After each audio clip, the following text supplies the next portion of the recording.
look actually really cool. Let's see, look at all the colors she has on her right there. Got me there a bit.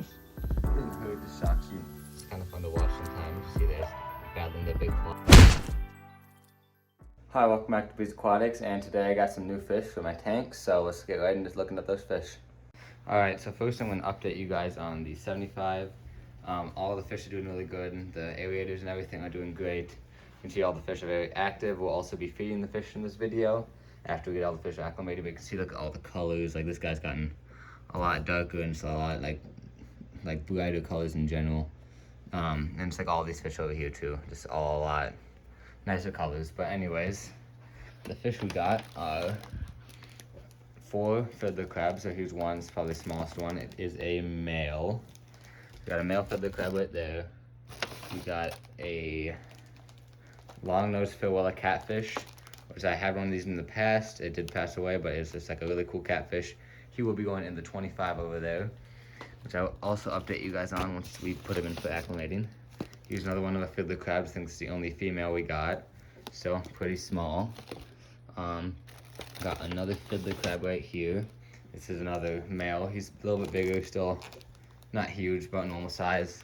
And then we do have one really big male fiddler crab in here. He's just massive.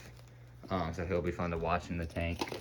So there's all the fish so far. And then I did get 2 like pearl or all white angelfish. And so there's one of them, they're both pretty small. Now what I'm gonna do with these guys, here's the other one, is I'm going to test them out in the 75. I did look it up. It said they can be fine with other fish, but they can also, they can be fine with cichlids. I know they can be fine with other fish, but we're gonna test it. Angelfish are a form of cichlid, so we're just gonna see how they work out. If it doesn't end up too well, we could always put them in the 40 gallon, which I'll update you guys on. There's Fury right up there, just hang out in the plant. She likes to do that now. And then Toothless is actually maybe in the back. Nope, he's in the cave right now. So yeah, there's Fury chilling right up there. And all the fish are doing good in here.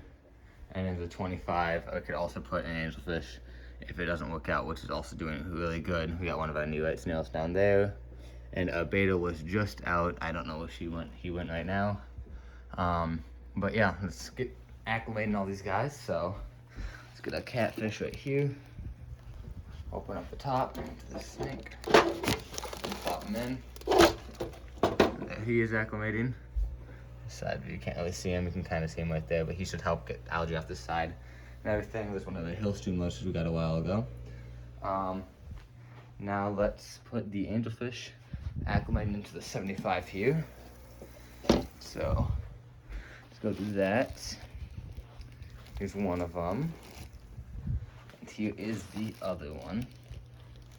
They're small enough, they're not too big, not too small, so they will kind of grow up with the cichlids. But yeah, so now let's go take the crabs out. And the crabs, they don't acclimate because I just put them straight on land. So they don't really need to acclimate. But I do have a lot of crabs now. You can see there's one right there. There's probably the biggest male so far. I think the one I have right now is bigger. But he's got his hole in there. And there's probably some down here you'll be able to find. One under the filter right there. You can barely see him. But yeah, they're scattered throughout. There's another one right there actually. So yeah, let's go put these guys in here, and I will come back to you once I get them ready to put in the tank. Alright, so here's our first fiddler crab. I'm just gonna grab him by the end here, like this. Open the opening right there and let him kind of find his way out. If I can get him. There's the opening. Come on, buddy. There he goes. So he is very small. Smallest male we have probably. But yeah, so there's one. Let's go get the other ones into the tank. Alright, here's crab number 2. This is our small female right here. Oop, actually before we let her out, we got 2 male crabs battling for the hole. You can see they're having a little fight there. I'm not gonna break them up, just kind of how they do. They'll find their own holes. Just territory, learn who's boss. But this is kind of fun to watch sometimes. You see they're just battling their big claw over down into the hole. The darker colored one, he's the one who built the hole, I'm pretty sure.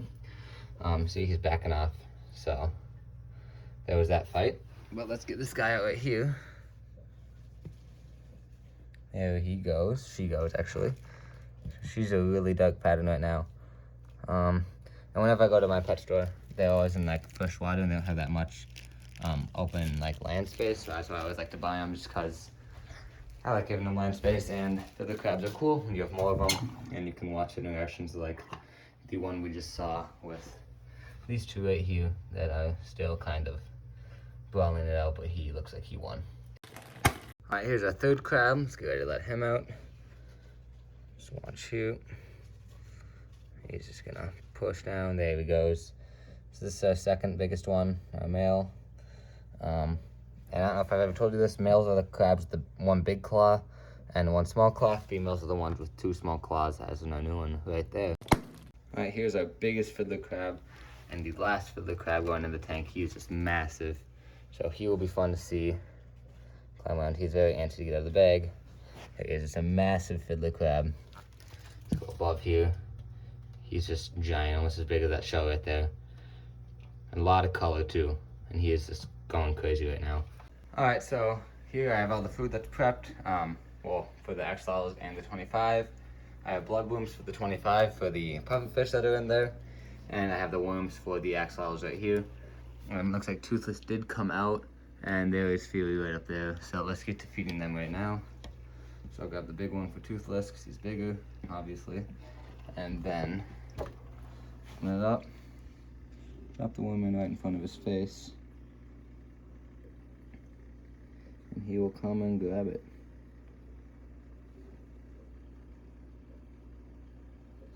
Got me there a little bit. Doesn't hurt, just shocks you. Because you're not expecting him to bite you, but there is no pain, just like a rubber touching your finger. Just don't expect being bitten. And Fury actually hasn't eaten yesterday either, so I'm gonna try to pull her out here. See if she'll eat today. Oops, what's she doing? She's just swimming into the plants aimlessly. Here she comes. There she is. Holds in front of her face. Hopefully she eats it today.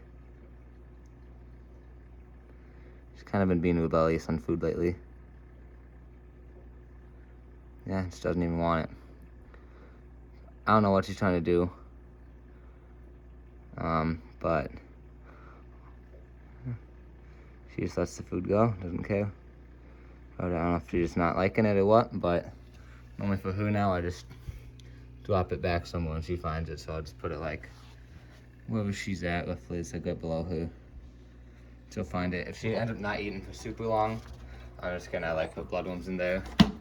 But right now, she's just being rebellious, so if she gets hungry enough, she'll eat. So let's feed the fish in here now with the flakes right here. I also have cichlid pellets. Once my cichlids get bigger, they're not big enough to eat them yet though. So let's put some food in here for the actual fish in here though. These things have a pinch of food. So in there, and they all come eating off the top. Here's what it looks like from right here. They all just kind of go crazy. And then from the top, that's kind of cool view. And they were there, but now this food, you can't really see that good. But there they are. There's this tank. It's doing good, all except for Fury. That's being stubborn, not eating. But looks cool to see all the fish pile up at the top. So yeah, let's go put these blood worms into the 25 now so they can eat in there. So let's put this here. Grab this right here. Just suck up some water. And then just blast it at them so they split apart. See, they're kind of starting to separate now.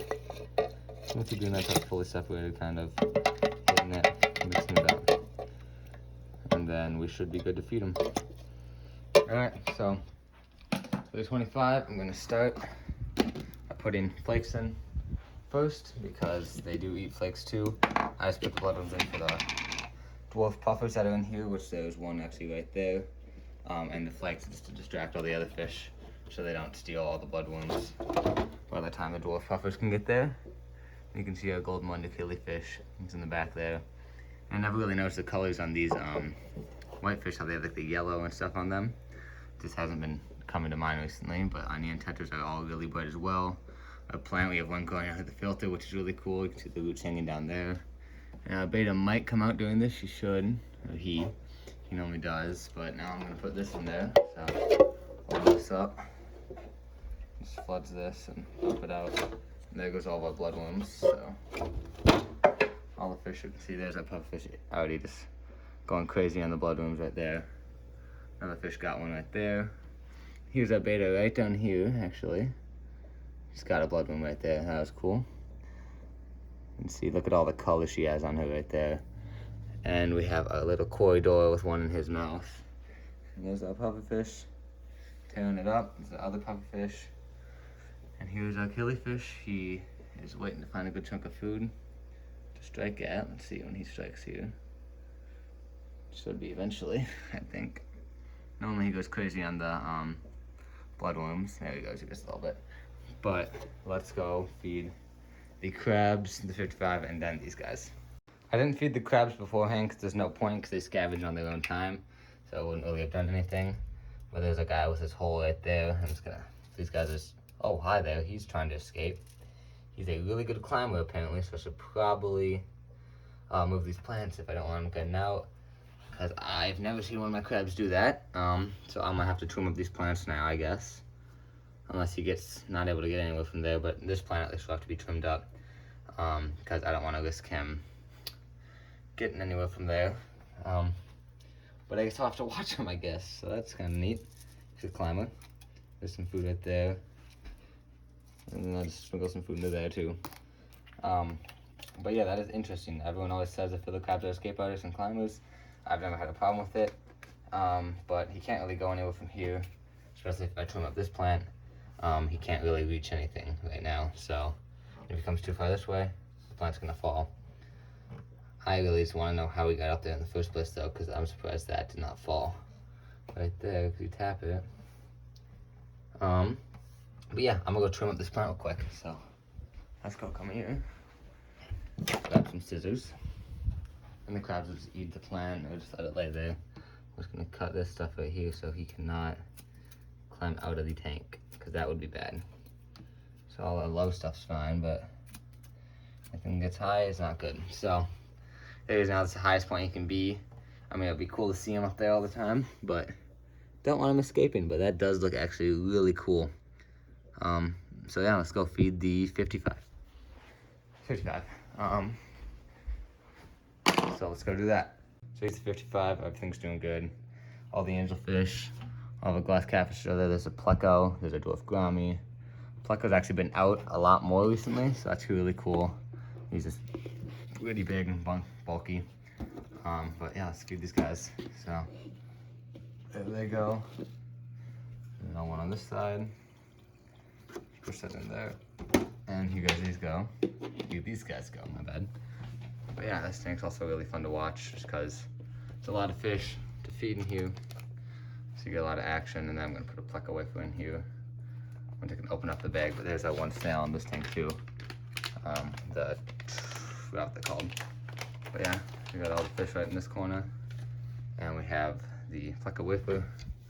Let's drop it there. This guy's I've never seen him eat in a while. He's only hiding out back. He's going crazy today, so that's good. Yeah, so let's go feed the 75 real quick. Alright, so here's the 75. Got a big chunk of food up there. Gonna plop that all in there. And they're just gonna go crazy. These guys are really cool to watch. Put the food away real quick. Bop. These guys are just really fun to watch because they just go absolutely nuts. Especially once they get bigger too, they'll be gonna go crazy. Got two angelfish just chilling right there. So they should be less aggressive. This guy's the only guy I'm worried about because he's the most aggressive one in the tank. But after a while, they all get used to him. Even the Severum, he was the one that got bullied the worst. But yeah, so all the fish are fine now with them. But the angelfish, we'll see how they do. And then actually red humphead earthy, you can kind of see in his top fin. Starting to get a little bit of his red in him, so he's starting to change colors, which will be really cool. Another fish down there, but this tank is really cool to watch feed in general, especially once they get bigger and eat the pellets. But yeah, so let's start getting these fish out of the tanks. Alright, so let's get this catfish out of the tank now. We'll just grab him. He's got food on the bag. It's fine though. These guys I'll just grab with my hand because he's like got a really hard body and he doesn't really, it's too big for the net, so I think he likes to stick to stuff, so it's just easy to grab these guys with your hands. So let's get this guy out of the bag. So So here's a catfish. They're also referred to as like whiptail catfish and everything. Because you can see his tail's like a whip, because it goes like, it's really long. Let's get him into his tank now. It's very hard exoskeleton, so it doesn't really hurt him. But here he goes. It's really good in there, actually. And it's got the whole natural kind of fit of the tank and theme. And he should also help clean it up a bit, so. Looks cool, and I'll update you guys on him too when something happens, but he's right next to the Hillstream Loach. Alright, and last but not least, let's get these angelfish into their new home. So I'll start with this guy right here. I'm gonna plan on putting them in together so they can stay together. So let's go put them into their new home. Alright, so I got 2 angelfish in here. See them right there. And now let's put them into their new tank for their new home. There they are. You see they got a nice design on them. He's not bothering them right now because he's full. They're right next to each other. You can't even tell them apart really, except for one's got kind of like that shininess and one's more yellow. I hope to get like 1 or 2 more of these same kind of angelfish around the same size because it just looks really cool and they're all the same. But looks like they're getting along pretty well right now, and that's just for now. But I will update you on all the fish if anything happens. Let's go update you guys on the fiddler crabs real quick, and then we'll go back to the catfish and then back to these guys. So yeah. Alright, so our fiddler crab is still right there. Our other 3 have gone and just started hiding there. So there's one right there, I think. You can kind of see him right down in there in between the rocks. We got another one right there. And then the other one I cannot find, but they are all doing pretty good. I think that's a fiddler crab under there. But yeah, so they're all pretty good, doing fine here. See that guy dancing over there, just jamming out. But yeah, let's go to the catfish now. And he has been right here on this rock, loving this rock the whole time. Still next to the Hillstream Loach, the Gold Nugget Hillstream Loach. And he's just really cool, fits the whole vibe of this thing. And this tank just looks great still, one of my like most natural favorite tanks. And he does look great in here. So, last but not least, back onto the angelfish. These guys have been doing great. Here's one of them right here. Starting to get a little bit bothered by them. He doesn't really like them too much, he's nipping at them a bit. But they're figuring it out, and I will update you guys in the next video. But they're not being chased around like the other guys were, just being checked out kind of. So, yeah, he's not being too aggressive. But if something does happen, I'll always move and I'll update you in the next video. So, that's all I have for today. That's all I have for today. Thanks for watching. Like, subscribe, and see you in the next one. Bye.